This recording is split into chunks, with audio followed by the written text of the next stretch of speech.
파트 3. 두 번째 법칙.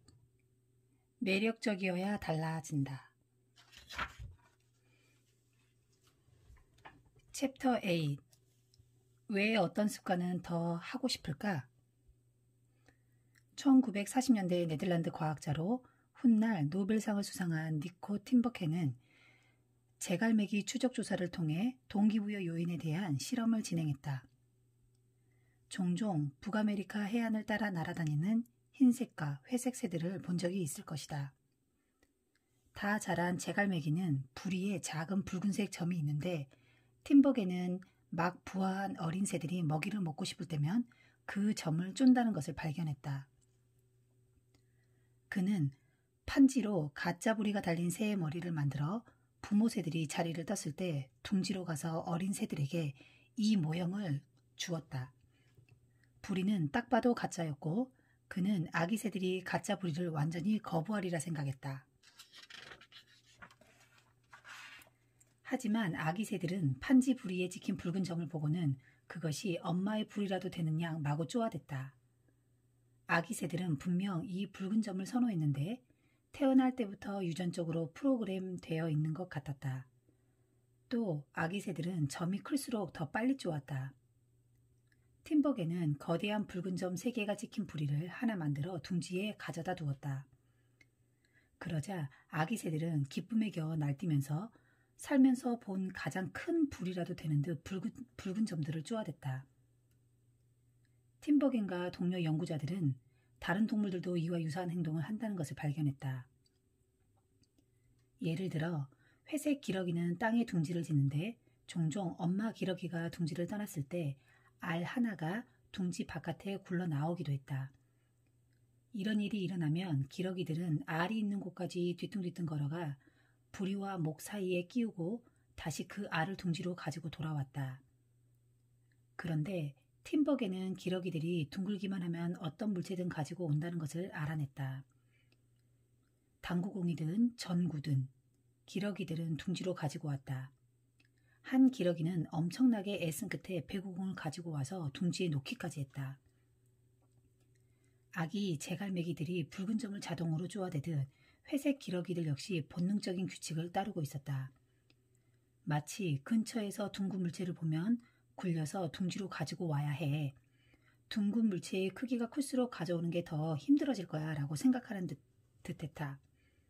이렇듯 동물들의 뇌에는 행동에 관한 특정 법칙들이 미리 탑재되어 있는 것 같다. 그 규칙이 과장된 형태로 나타나도 마치 크리스마스 트리 전구에 불이 들어오듯 반짝하고 켜지는 것이다. 과학자들은 이런 과장된 신호들을 초정상 자극이라고 부른다. 초정상 자극은 붉은 점 3개가 찍힌 불이라든가 배구공 크기만한 알같이 실제보다 더 강화된 자극으로 보통의 반응보다 훨씬 강한 반응을 끌어낸다. 인간도 역시 과장된 현실에 빠지곤 한다. 예를 들어 정크푸드는 우리의 보상체계를 광분 상태로 몰고 간다. 야생에서 먹을 것을 구하기 위해 수십만 년간 사냥과 수렵 채집 생활을 하면서 인간의 뇌는 염분, 당, 지방에 높은 가치를 부여하게끔 진화했다. 이런 음식들은 대개 칼로리가 높으며 고대 선조들이 사바나를 떠돌던 시기에는 무척이나 희귀한 것이었다. 당시에는 다음 식사를 언제 할 수 있을지 몰랐기에 가능한 한 많이 먹는 것이 가장 좋은 생존 전략이었다. 하지만 오늘날 우리는 열량 과다 환경에 살고 있다. 음식은 풍부해졌지만 뇌는 여전히 부족한 듯 계속해서 음식을 갈망한다. 염분, 당, 지방에 높은 가치를 부여하는 일은 더 이상 건강에 이득이 되지 않지만 갈망은 계속 유지되고 있다. 뇌의 보상 정추가 5만 년 동안 변하지 않았기 때문이다. 현대의 식품 산업은 진화적 목적 저 너머에 있는 구석기 시대의 본능을 확장시키는 데 의존하고 있다. 식품 과학의 주요 목적은 소비자들이 더 좋아할 만한 상품을 만들어내는 것이다. 봉투, 상자, 유리병 등에 담긴 거의 모든 식품들은 가공, 조합되고 조미료가 추가되는 등 어떤 방식으로든 강화되고 있다. 식품 회사들은 포테이토 칩을 최고로 바삭하게 만들고 탄산음료에 가장 많이 거품을 넣기 위해 수백만 달러를 쓰고 있다. 또한 입안에서 음식이 어떻게 느껴지는지, 즉 식감을 최적화하기 위해 수많은 이들이 연구하고 있다. 예를 들어 프렌치 프라이는 노란 빛깔의 겉은 바삭하고 속은 촉촉하게 라는 조합을 최대한 강화해야 한다. 다른 가공식품들 역시 동적 대조가 강화되어 있다.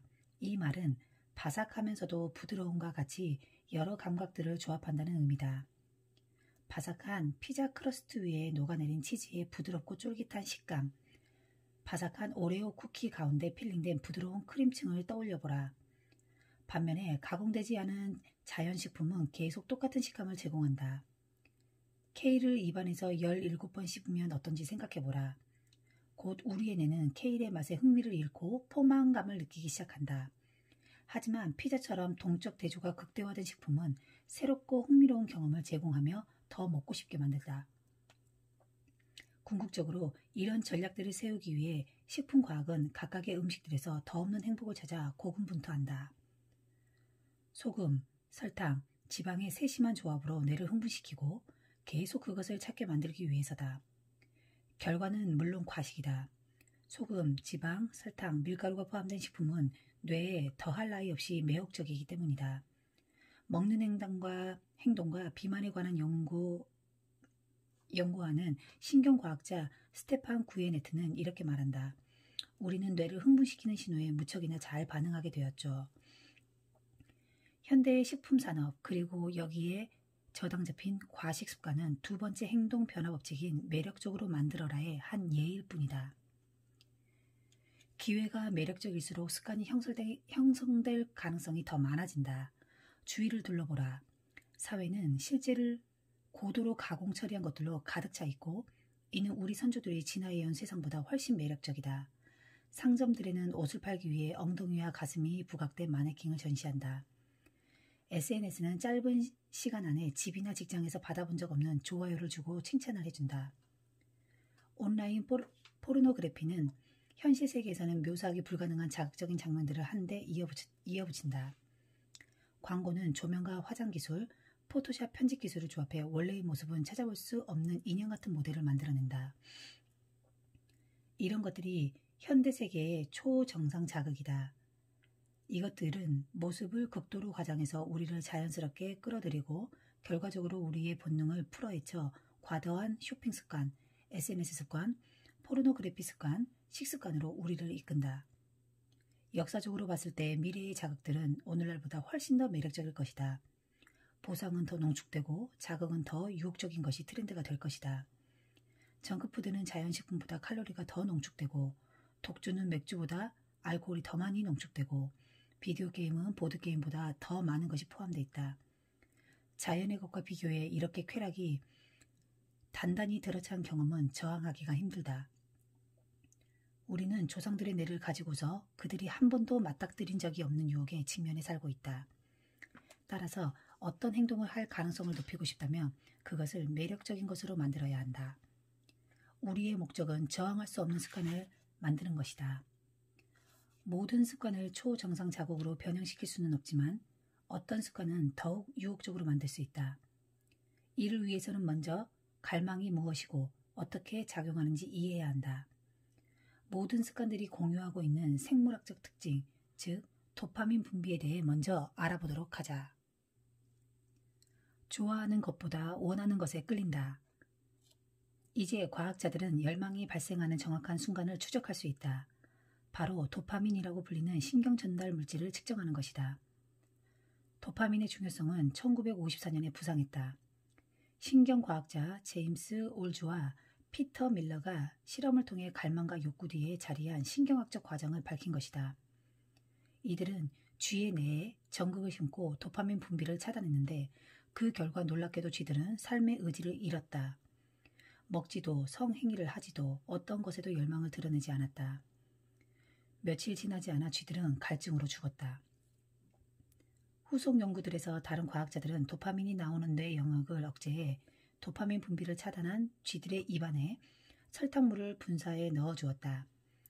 맛있는 물질이 들어오자 쥐들의 얼굴이 기쁨으로 환해졌다.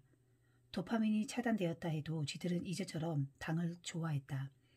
하지만 더 이상 그것을 원하지는 않았다.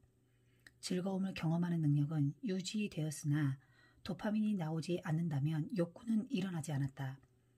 욕구 없이는 행동도 일어나지 않았다. 다른 연구자들이 이 과정을 발전시켜 뇌의 보상체계에 도파민을 흘러넘치게 하자 동물들은 정신없이 빠르게 움직였다. 또 다른 연구에서는 매시간 상자 안으로 도파민을 강하게 유입시키자 쥐들은 상자에 코를 찔러 넣었다. 몇 분 지나지 않아 쥐들은 시간당 800번이나 상자 속에 코를 박기 시작할 정도로 강력한 욕망을 느꼈다. 인간들도 다르지 않다. 평균적인 슬롯머시 도박꾼들은 시간당 600회 휠을 돌린다. 습관은 도파민이 주도하는 피드백 순환작용이다. 마약 흡입, 정크푸드 섭취, 비디오 게임하기, 소셜미디어 검색처럼 고도로 습관화된 행위는 모두 높은 도파민 수준과 관계가 있다. 음식을 섭취하고 물을 마시고 성행위를 하고 사회적 소통을 하는 등 우리의 기본적이고 습관적인 행동 역시 같다고 말할 수 있다. 수년 동안 과학자들은 쾌락과 관련된 물질은 도파민뿐이라고 생각했지만 지금 우리는 그것이 수많은 신경학적 과정에서 주요 역할을 하는 것일 뿐임을 알고 있다. 동기, 학습, 기억, 처벌, 혐오, 봉사활동 역시 마찬가지다. 습관에 관해 기억해야 할 내용은 바로 이것이다.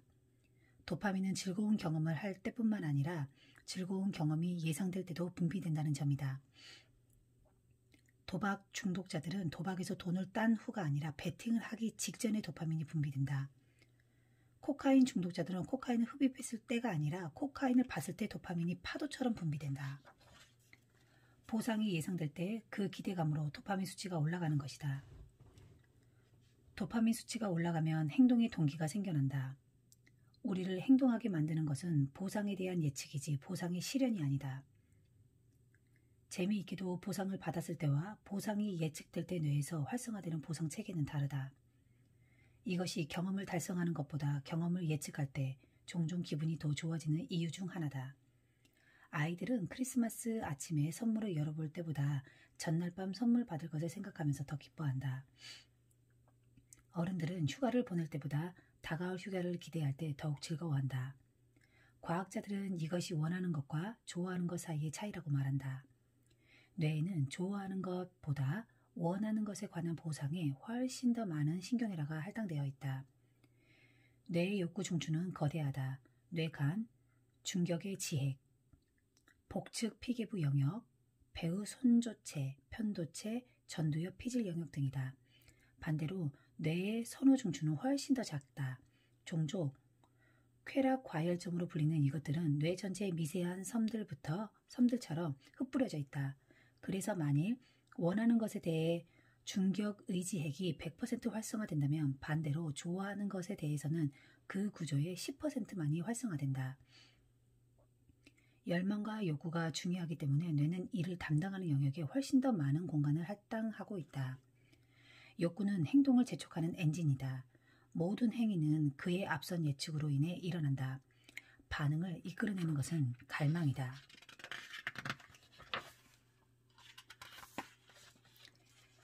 이런 시각은 두 번째 행동변화 법칙의 중요성을 알려준다. 즉, 습관을 매력적으로 만들어야 한다는 것이다. 보상 경험에 대한 기대가 행동의 동기를 부여하기 때문이다. 그러면 이제 유혹묶기라는 전략을 살펴보도록 하자. 일상의 새로운 습관 덧붙이기. 아일랜드 더블린에서 전자공학을 공부하는 학생 로넌 번은 넷플릭스 보는 것을 좋아하는데 운동을 더 많이 해야겠다는 생각이 들어 다음과 같은 방법을 고안해냈다. 그는 전자공학과 학생답게 기술을 살려서 페달 밟기용 자전거를 분해하고 거기에 컴퓨터 본체와 텔레비전을 연결했다. 그러고 나서 특정한 속도로 페달을 밟을 때만 넷플릭스가 나오도록 컴퓨터 프로그램을 짰다. 페달을 밟는 속도가 느려지면 다시 속도를 올릴 때까지 보고 있던 영상이 정지했다. 이를 본 한 사람의 말을 빌리자면 그는 넷플릭스를 폭식하는 동안 비만이 해소됐다. 그는 자신의 운동 습관을 더욱 매력적으로 만들고자 유혹묶기 전략을 이용했다. 유혹묶기 전략은 하고 싶은 행동과 해야 하는 행동 사이의 연결고리를 만듦으로써 작동한다. 번의 경우는 넷플릭스를 보는 일과 페달 밟기용 자전거를 타는 일을 한데 묶은 것이다. 비즈니스 세계는 유혹묶기의 달인이라 할 수 있다. ABC 방송은 2014년에서 2015년 목요일 밤 텔레비전 편성표를 공개했는데 여기에는 거대한 규모의 유혹무기 전략이 깔려 있었다. 매주 목요일 ABC는 숀다 림스가 각본을 쓴 3가지 프로그램을 방영한다. 바로 그레이 아나토미, 스캔들, 살인죄에서 벗어나는 법이다. ABC는 이것들을 ABC의 TGIT라는 말로 브랜드화했다. 그리고 이 브랜드를 홍보할 때 시청자들이 팝콘을 튀기고 레드와인을 마시고 저녁을 즐기게끔 고무했다. ABC의 편성부장 앤드루 쿠비츠는 이 홍보 뒤에 있는 아이디어를 설명했다. 우리는 목요일 저녁을 시청률을 잡을 기회로 봤습니다. 커플이든 여성이든 자리에 앉아서 레드와인을 마시고 팝콘을 씹으며 즐길 기회로 말이죠. 매우 영민하게도 이 전략은 시청자가 하도록 만들어야 하는 것과 시청자들이 하고 싶어 하는 것을 연결시켰다는 점이다. 시간이 지남에 따라 사람들은 ABC 방송 시청을 즐거운 휴식과 연관짓기 시작했다.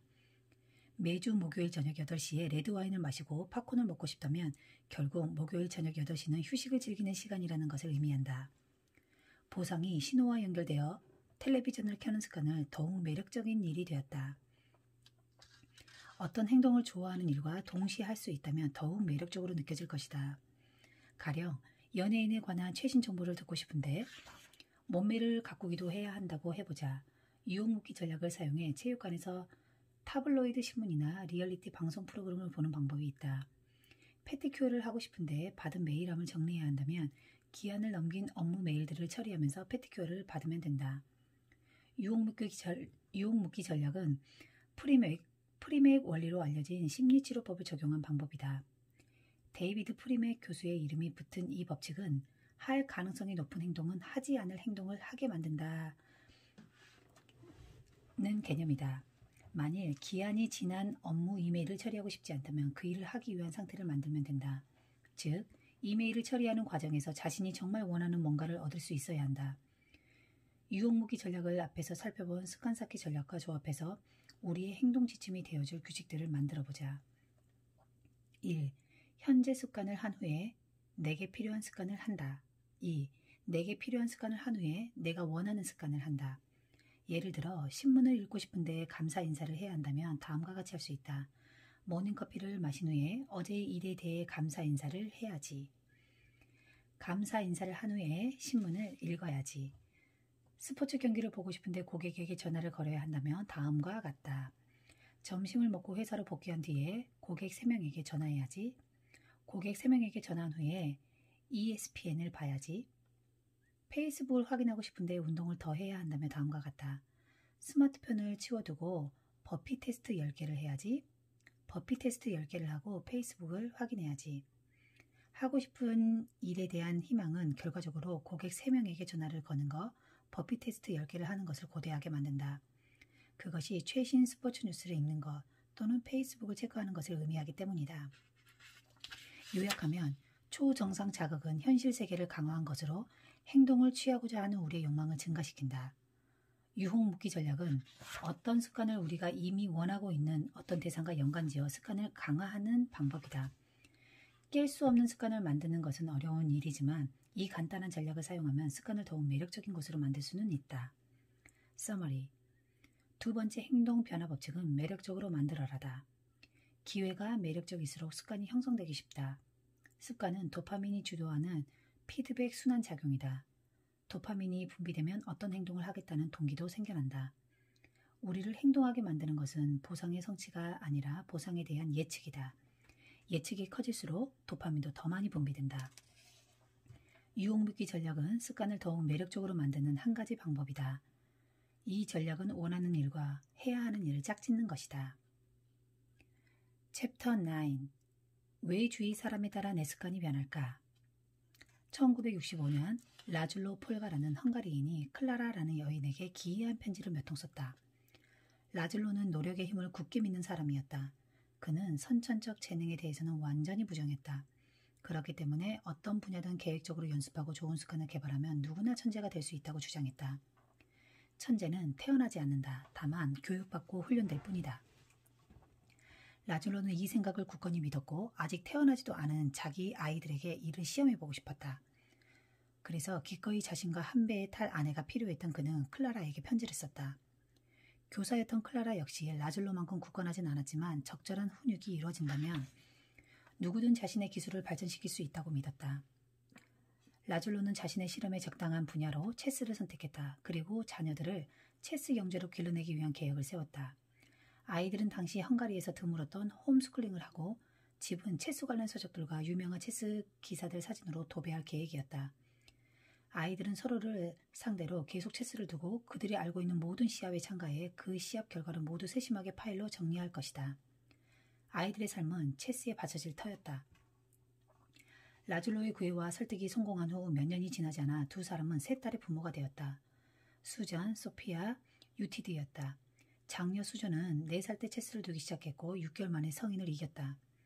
둘째 소피아는 장녀보다 나았는데 14살이 되었을 때 체스 세계 챔피언이 되었고 몇 년 후 그랜드마스터가 되었다.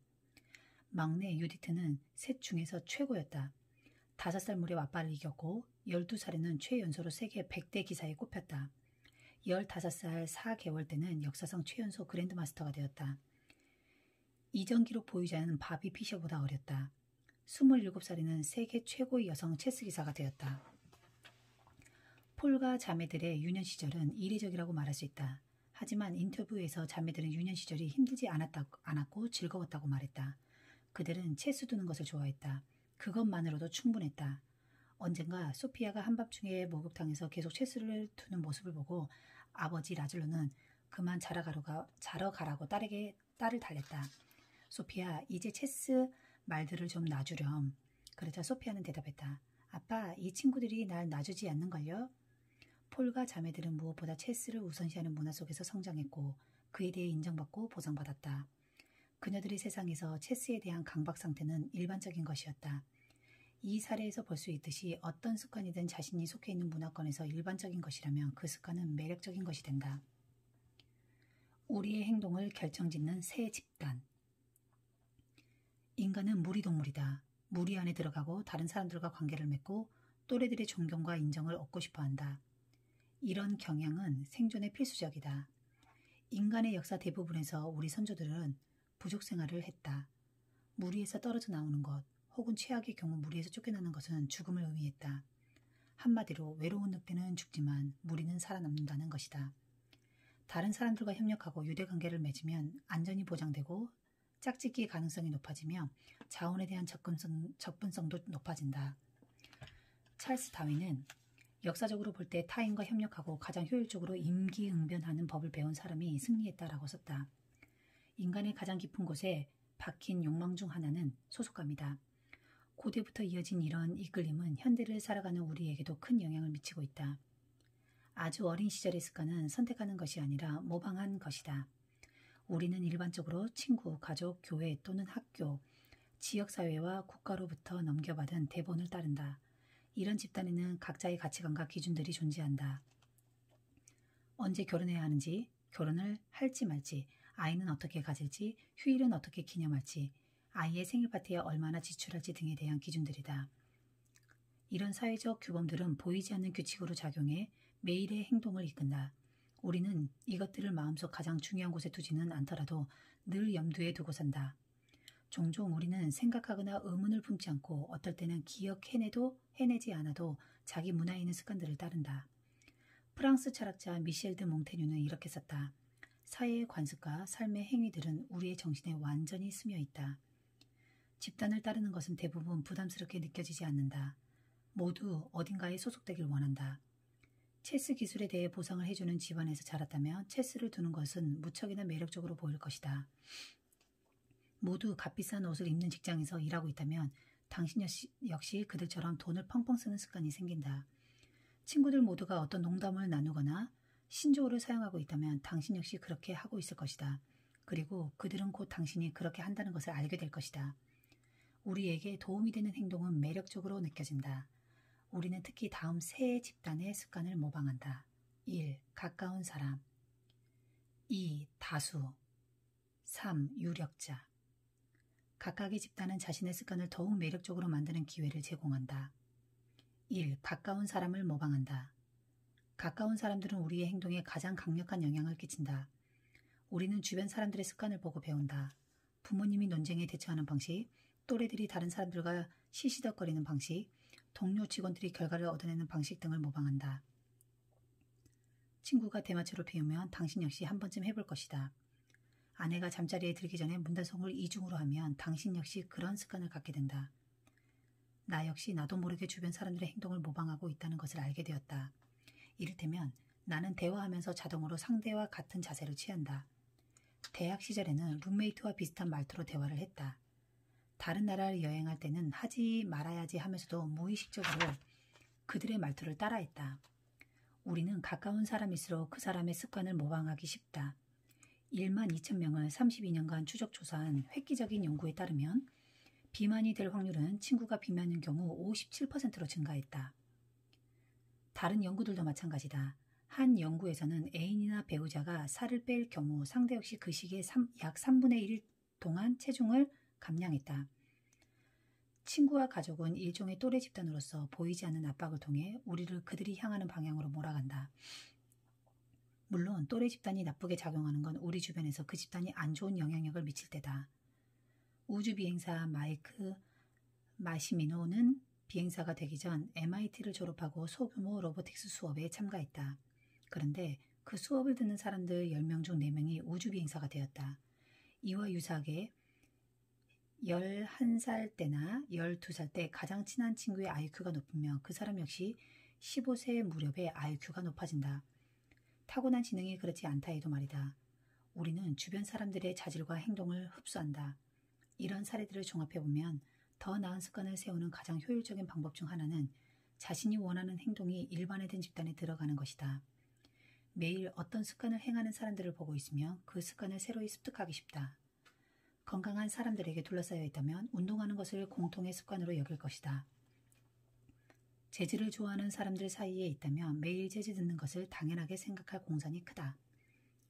우리를 둘러싼 문화는 무엇이 일반적인지에 관한 기대치를 설정한다. 따라서 어떤 습관을 들이고 싶다면 그런 습관을 지닌 사람들 사이에 있어라. 그러면 함께 성장할 것이다. 습관을 매력적으로 만들고 싶다면 자신이 원하는 행동이 일반적인 집단, 자신과 공통점을 가지고 있는 집단으로 들어가라. 스티브 캄은 뉴욕에서 너드 피트니스라는 사업을 한다.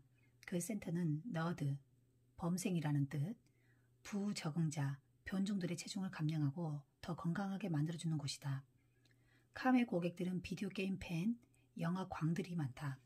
이런 유형의 사람들 말고도 대부분의 사람들은 피트니스 센터에 처음 왔을 때나 다이어트를 시도할 때 주변을 둘러보고 위화감을 느낀다. 하지만 주변의 사람들이 스타워즈 팬이라든지 운동을 한 번도 시도하지 않았다든지 등 공통점이 있다면 위화감이 사라지고 자연스럽게 행동한다. 자신과 같은 사람들이 하고 있는 일이라고 느끼기 때문이다. 무리에 소속되는 것보다 더 동기를 지속시키는 것은 없다. 그것은 개인적으로 추구하는 것을 공통의 것으로 바꿔준다. 이전에 나는 나의 것이었다. 나의 정체성은 단일했다. 나는 책을 좋아하는 사람 또는 음악을 하는 사람 또는 운동선수였다. 하지만 북클럽이나 밴드, 사이클 모임 등에 참여한다면 나의 정체성은 주변에 있는 그들과 연결되기 시작한다. 우리는 책을 좋아하는 사람들 또는 음악을 하는 사람들 또는 사이클 타는 사람들이 된다. 이런 정체성이 공유되면 나의 개인적인 정체성도 강화된다. 따라서 목표를 달성한 뒤에도 집단의 일원으로 남아있는 것이 습관을 유지하는 데 중요하다. 새로운 정체성을 끼워 넣고 행동을 장기적으로 지속하는 걸 돕는 건 우정과 커뮤니티다. 2. 다수를 모방한다. 1950년대 심리학자 솔로몬 애쉬는 오늘날 심리학과 학부생들이 필수적으로 거쳐가는 실험을 시행했다. 실험을 시작할 때 피험자는 낯선 사람들과 함께 방 안에 들어갔다. 피험자는 모르지만 사실 낯선 사람들은 연구자가 심어놓은 배우들로서 실험 중에 질문을 받으면 지시받은 대로 답하도록 약속이 되어 있었다. 연구자는 사람들에게 선이 하나 그려진 카드 한 장을 먼저 보여주고 나서 선 몇 개가 그려진 두 번째 카드를 보여준다. 그런 다음 두 번째 카드에서 첫 번째 카드와 길이가 비슷한 선을 하나 고르라고 한다. 다음 그림은 실험에 사용된 카드 2장의 예시다. 이 실험은 늘 똑같이 시작한다. 먼저 예비 실험을 몇 차례 하는데 이때는 모두 정확한 선을 고른다. 몇 차례 돈 후 사람들에게 똑같은 질문을 다시 한다. 이때 방 안에 있는 배우들만 의도적으로 잘못된 답을 내놓는다. 예를 들어 왼쪽 그림의 선 길이와 같은 것이 A라고 대답하는 것이다. 모두 그 선이 아니라고 알고 있지만 배우들은 그 선이 같은 것이라는데 동의한다. 이 작전을 모르는 피험자는 당혹스러워한다. 눈이 커지고 신경질적인 웃음을 멈추지 않는다. 그리고 다른 사람들의 행동을 확인한다. 한 사람씩 똑같이 잘못된 답을 할수록 불안감이 커진다. 곧 피험자는 자신의 눈을 의심하기 시작한다. 마침내 그는 마음속으로는 아니라고 생각하면서도 다른 이들과 같은 답을 내놓는다. 애쉬는 다양한 방식으로 수차례 이 실험을 진행했다. 그리고 배우를 많이 심을수록 피험자들의 동조가 더 많이 이루어졌다. 방 안에 배우가 한 사람인 경우 피험자는 선택의 영향을 받지 않았다. 마치 마네킹 모형과 함께 있는 듯 독자적으로 행동했다. 배우가 두 사람이면 약간 영향을 받았다. 배우가 3명에서 4명, 8명까지 늘어났을 때 피험자는 점차 자신의 선택을 곱씹기 시작했다. 실험 말미에 피험자의 약 75%는 집단이 내놓은 잘못된 답에 동의했다. 어떻게 행동해야 하는지 확실하지 않을 때 우리는 집단을 보고 행동 방향을 찾는다. 계속해서 주변 환경을 살피고 의문을 품는다. 다른 사람들은 어떻게 하고 있지?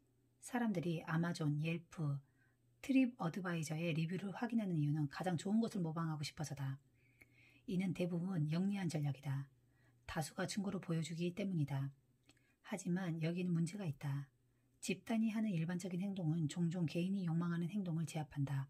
예를 들어 어떤 집단에서 효율적으로 땅콩을 쪼개는 방법을 습득한 침팬지는 그보다 덜 효율적인 방법을 사용하는 새로운 집단으로 옮겨졌을 때 그 무리에 섞이기 위해 전에 사용하던 훨씬 나은 방법을 사용하지 않는다. 인간 역시 마찬가지다. 우리는 집단의 규범을 따라야 한다는 어마어마한 내적 압박을 받는다. 무리의 일원이 되는 건 종종 논쟁에서 이기는 것, 똑똑해 보이는 것, 진실을 찾아내는 것보다 보상이 훨씬 크다. 대부분 우리는 홀로 옳은 길을 따르기보다 집단과 함께 잘못되는 길을 선택한다. 인간은 다른 사람들과 잘 지내는 방법을 알고 있다. 그리고 그렇게 하고 싶어한다. 이것은 타고난 것이다. 물론 이를 무시할 수도 있다. 다른 사람들의 생각에 신경 끄거나 집단을 무시하는 걸 선택할 수 있다. 하지만 그런 일은 즉각 효력을 발휘한다. 우리가 속한 문화와 다른 방향으로 달리려면 또 다른 노력이 필요하다. 습관을 바꾸는 것이 무리에 도전하는 일이 될 때 변화는 매력적이지 않다. 반대로 습관을 바꾸는 것이 무리와 합치될 때 변화는 무척이나 매력적인 것이 된다. 3. 유력자를 모방한다. 인간은 어디서나 힘, 명성, 지위를 추구한다. 우리는 재킷에 배지를 달고 싶어한다. 사장이나 임원의 명패를 원한다. 알려지고 인정받고 칭찬받고 싶어한다. 이는 헛되어 보일 수 있지만 대체로 현명한 생각이기도 하다. 역사상 거대한 힘과 지위를 가진 사람은 더 많은 자원에 접근하고 생존에 대해 덜 걱정하고 더 매력적인 짝을 찾곤 했다. 우리는 자신에게 존경, 인정, 칭송, 지위를 안겨주는 행동을 하려고 한다. 체육관에 가서 근육을 키우고 극도로 어려운 악보를 연주하고 자녀를 훌륭하게 키우고 싶어한다. 이런 것들이 자신을 다른 사람들과 구분해주기 때문이다. 일단 여기에 적응하면 우리는 두각을 드러낼 방법들을 찾기 시작한다. 우리가 엄청나게 효율적으로 움직이는 사람들의 습관에 무척이나 관심이 있는 건 이런 이유에서다. 성공한 사람들의 행동을 모방하려고 하는 것은 성공을 욕망하기 때문이다. 일상의 많은 습관들은 자신이 찬탄하는 사람들을 모방한 것이다. 자기가 속한 산업에서 가장 성공한 회사의 마케팅 전략을 모방하고 가장 좋아하는 제빵사의 조리법대로 음식을 만든다. 가장 좋아하는 작가의 작법을 빌려오고 상사의 대화법을 흉내낸다. 자신이 선망하는 사람을 모방한다. 그렇게 해서 지위가 높아진 사람들은 인정과 존경, 타인의 칭찬을 즐긴다. 우리는 어떤 행동이 인정, 존경, 칭찬을 가져다 준다면 그 행동의 매력을 느낀다. 또한 우리는 자신의 지위를 낮출 만한 행동들을 피하고 싶어한다. 울타리를 손질하고 잔디를 깎는 것은 이웃에게 게으른 모습을 보이지 않고 싶어서다. 엄마가 찾아왔을 때 집을 치우는 것은 게으르다는 평가를 받고 싶지 않아서다. 우리는 계속해서 다른 사람들이 자신을 어떻게 생각할지 궁금해하고 그 대답의 근거에 행동을 수정한다. 앞에서 언급했던 폴과 자매들은 사회적 기준이 행동에 얼마나 큰 영향을 미치는지 보여주는 증거라 할 수 있다. 이 자매들은 매일 많은 시간을 들여 체스 연습을 하고 수십 년간 엄청난 노력을 했다. 그들은 자신들의 습관과 행동들이 매력적이라고 생각했는데 이는 그들의 문화가 가치를 인정해 주었기 때문이다. 부모의 칭찬, 그랜드마스터가 되는 것 같은 수많은 성취들이 계속해서 노력할 이유가 되었다. 서머리. 어떤 행동이 매력적으로 느껴지느냐는 자신이 속한 문화가 결정한다. 우리는 자신이 속한 문화가 인정하고 칭찬하는 습관들을 받아들이길 원한다. 무리에 소속되고 싶어하는 강한 욕망을 가지고 있기 때문이다. 우리는 3가지 사회 집단의 습관을 모방하는 경향이 있다. 가까운 사람, 다수, 그리고 유력자이다. 더 나은 습관을 세우는 가장 효율적인 방법은 내가 원하는 행동이 일반적인 행동인 문화, 내가 이미 하고 있는 일이 그 집단의 행동인 문화에 합류하는 것이다. 무리의 일반적인 행동은 종종 개인이 욕망하는 행동을 제압하기도 한다. 대부분의 경우 우리는 홀로 옳은 길을 따르기보다 무리와 함께 잘못된 길을 택한다. 어떤 행위가 인정, 존경, 칭찬을 가져다 주면 우리는 그 행위의 매력을 느낀다.